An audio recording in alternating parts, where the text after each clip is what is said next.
Sunday, April 19th. If you feel you're in Groundhog Day, you're not alone. I feel I'm going to lose my mind. Trump is literally saying exactly the same thing he was saying last week and the week before. He is once again in the same sentence saying that talks will happen in Pakistan on Tuesday. He is sending real estate bros, Kushner and Witkoff, the two failed, highly conflicted, highly corrupt, real estate bros, to talk to the most seasoned PhD level individuals coming in from Iran. That's what he is saying, that J.D. Vance will not be going because, it's too soon from a security perspective. Okay. Could it be that Vance got too much attention? Could it be that Vance failed? There could be many reasons. Could it be that he feels he can control Witkoff and Kushner a lot more than he can control Vance? Again, we don't know. We don't even know if it's true that Vance is not going and that nobody else is going except for the real estate bros. So there is that. On Tuesday, apparently, there'll be a second round of talks. But then he's doing something else, which is threatening huge amounts of war crimes. He is saying that he threatens Iran with blowing up power plants and civilian infrastructure, and he said he's going to blow up Iran. If things don't go his way, he's going to blow up Iran. So, as I have said over and over again, every such utterance is being recorded as an intent to commit a war crime.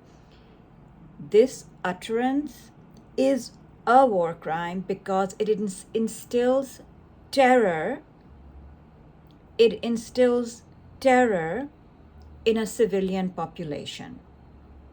So intent to commit war crimes, as Trump is articulating again, is already a war crime. Let's make no mistake. It is terrorism. It is a war crime.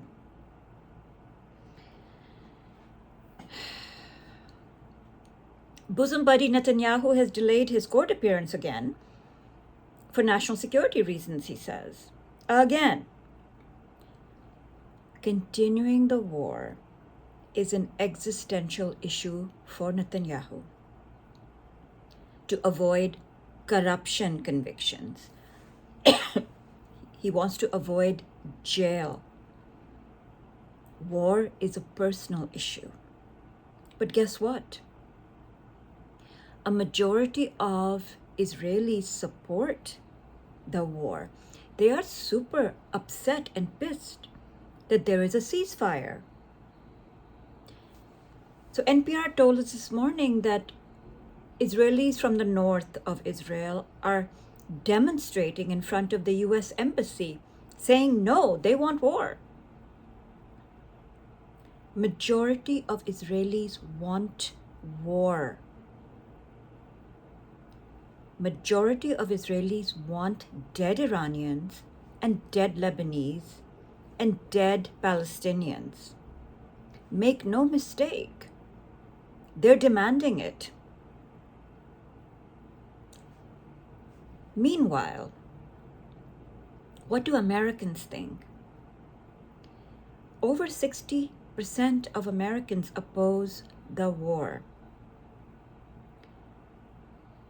American soldiers are openly saying they do not want to fight on behalf of Israel. And they're not wrong to say it. Why do I say that? NBC poll came out this morning. Only 33% of Americans approve of Trump's handling of the Iran war. 67% disapprove. A majority strongly disapproves. So what are we sending American soldiers to do? To fight for those who want this war to continue? That's what it's boiling down to. Trump's own disapproval level is around the same. His approval level is hovering between 37 and 38%. So there is that.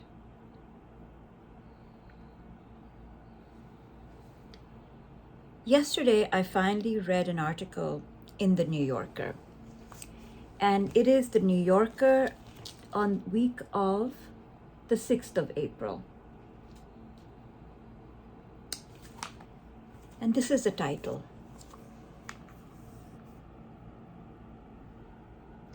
And this is the photograph of the person being interviewed.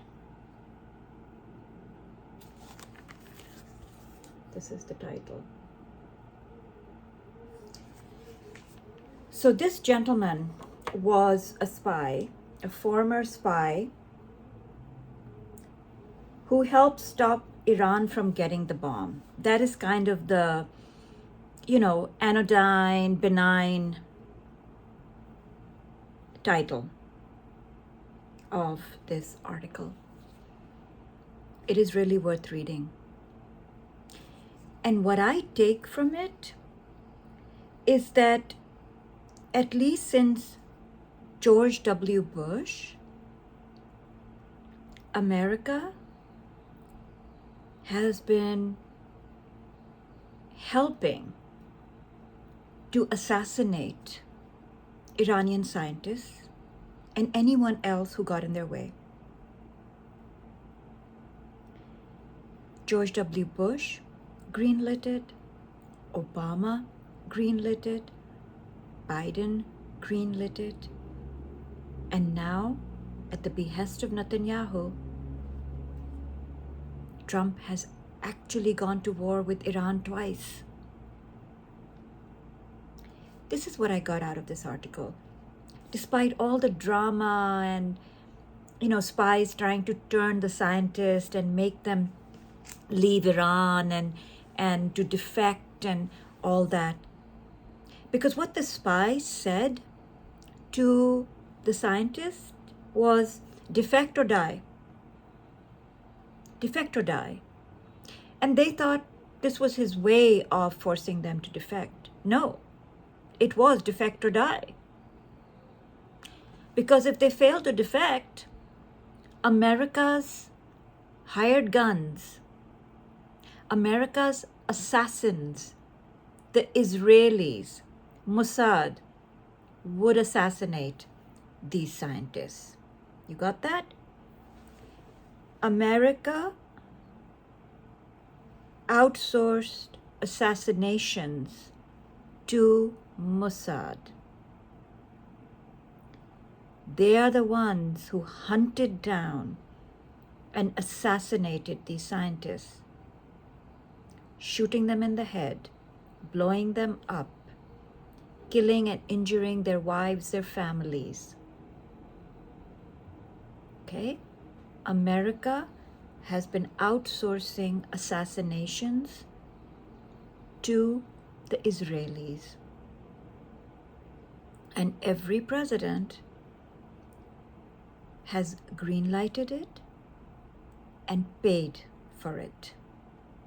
Okay? This article, don't read it for what it seems to be saying.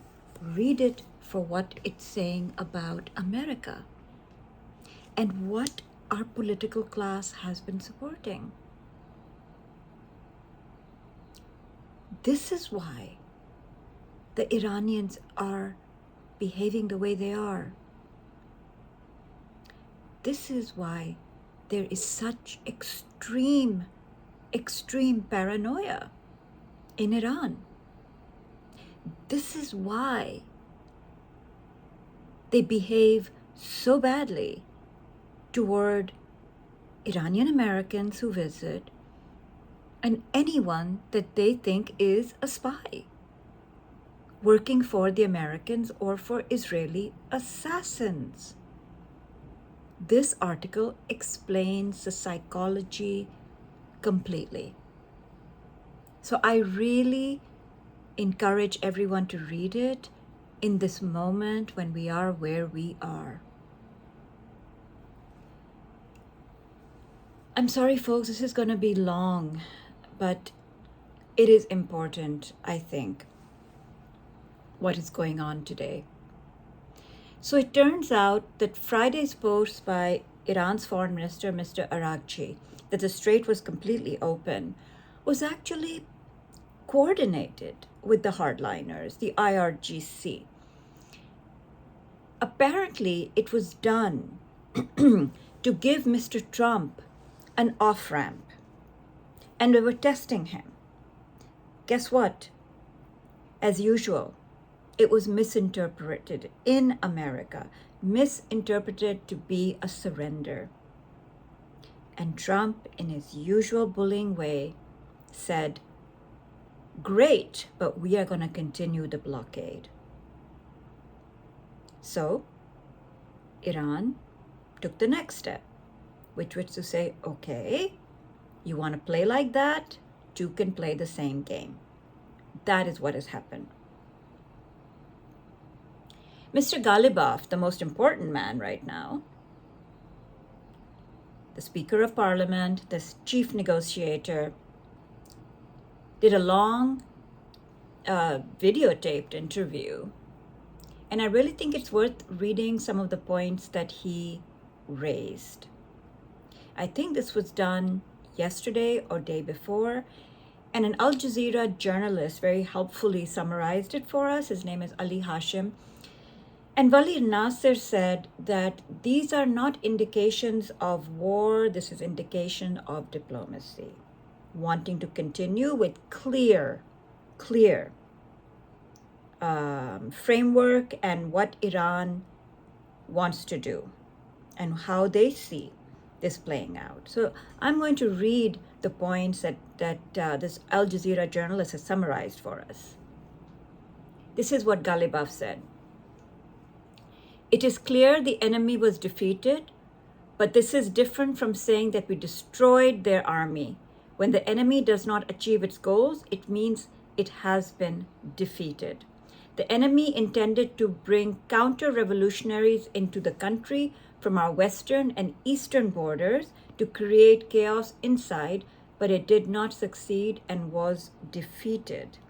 Now that is interesting. From the western and eastern borders, from the Iraq border and the Afghan border and the Pakistan border. That is very curious. Remember, there was a whole thing about Kurdish militias going in, and Trump talked about sending all these guns to the Kurds, and the guns were stolen by the Kurds and all of that. And Western media rushed into Erbil and everybody was reporting from Erbil. That we know there's some truth to, but the other border, that's interesting to me. All the enemy's efforts was to impose their demands on us, and it is important that we assert our rights. Therefore, negotiation is a method of struggle here. Iran has consistently said that they have inherent rights. And what the US needs to do is respect those inherent rights, not give Iran rights. That is where the dignity and honor comes in. Iran is saying, like all other nations, they have inherent rights. So who the hell are you to give us rights? It's for you to respect them via negotiations. Securing the nation's right must be our main goal, and rest assured that there will be no surrender in the diplomatic arena. There you have it. I emphasize that we have always sought to normalize transit through the Strait of Hormuz and still do. If it has stopped now, it is because a ceasefire was not fully established in Lebanon. If we were negotiating with the US at the time, Trump said so, then why were there so many ultimatums? Why were they threatening to strike our infrastructure? We did not conduct any negotiations until 48 hours before the ceasefire. Trump is a master of lying and psychological warfare. Yesterday he posted 8 tweets, 7 of which were lies. Mr. Ghalibaf definitely gives Trump more credit than most about psychological warfare. Next, our negotiations began on Saturday when we arrived in Pakistan, and before that, only in the last 48 hours of the war leading to the ceasefire, messages were exchanged through Pakistan. Our approach was that our entry into the 10-point negotiation framework would be when the Lebanon ceasefire was established and Iran's frozen assets were released. Basically, our first meeting with Mr. Asim Munir as a mediator lasted 2 hours and 15 minutes in Islamabad, focusing on the Lebanon ceasefire. His first meeting with the Americans was also on this subject. From there, we saw their efforts to pursue the ceasefire begin, and they implemented the ceasefire incompletely. Currently, we also have disagreements on several issues related to the nuclear matter and the Strait of Hormuz. Of course, the essence of negotiation is for understanding, but we have our principles. This is basically debunking Trump's. They have agreed to give us the nuclear dust, which we and the Iranians together will excavate and bring back to the US. That's being debunked here. Next, the Zionist regime and America have constantly had a cycle of war, ceasefire, peace, and this cycle must be broken. And sustainable peace must be established with guarantees that war will not happen again. The Iranians have consistently made this point. Next, we have reached conclusion on some issues, but not on others, and other proposals have been made. We are still far from a final discussion. This is key. What he is saying, that they have already agreed on some of the issues, but remain far apart on others, which means that the Islamabad talks actually achieved progress. We insist on some issues which are non-negotiable for us, and their number is 1 or 2, and the other side also has similar points. In summary, we made progress in Islamabad negotiations, but the gaps are wide and some fundamental points remain. We have tried to follow the experiences of past periods and the distrust towards the US, and in case of agreement, our policy will also be step-by-step action. It should not be that we fulfill our commitments, but they do not. In case of agreement, we take one step and they must also take one step. So this is why I think Wali Nasser thinks this interview is fundamental to the second round of talks. Because what Mr. Ghalibaf is laying out is their red lines, which are not new. They've been saying it from day one. Iran has inherent rights that must be respected, and in no way is Iran surrendering, and in no way is Iran saying that you, United States, are going to bestow rights on us. No, you will respect rights. That's what Ghalibaf is saying. He is also signaling that Trump's on again, off again, on again, off again tweets full of lies are vitiating the environment, and that needs to stop.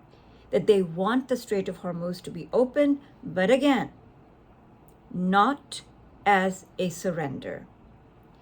Then he is signaling that progress had been made and progress can be made.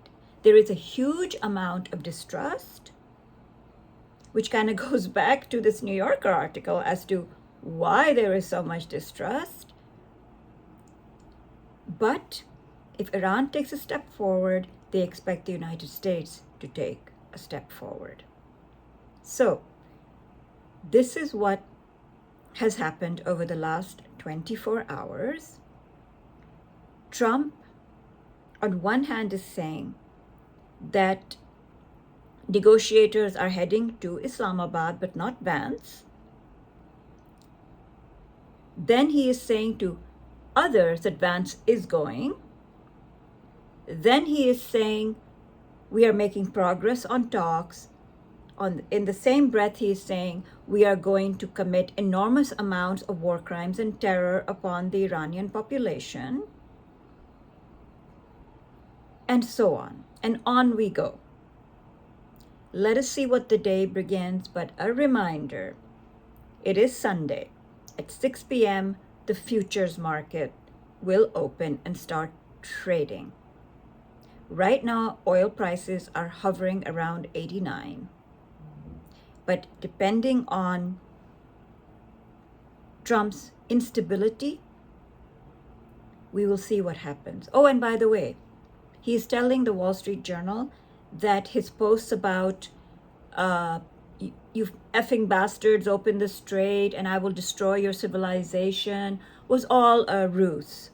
He wanted the Iranians to believe that he was unstable as a leverage. They know you're unstable. They have the leverage. It's called the Strait of Hormuz. And no amount of civilizational erasure threats is going to change that.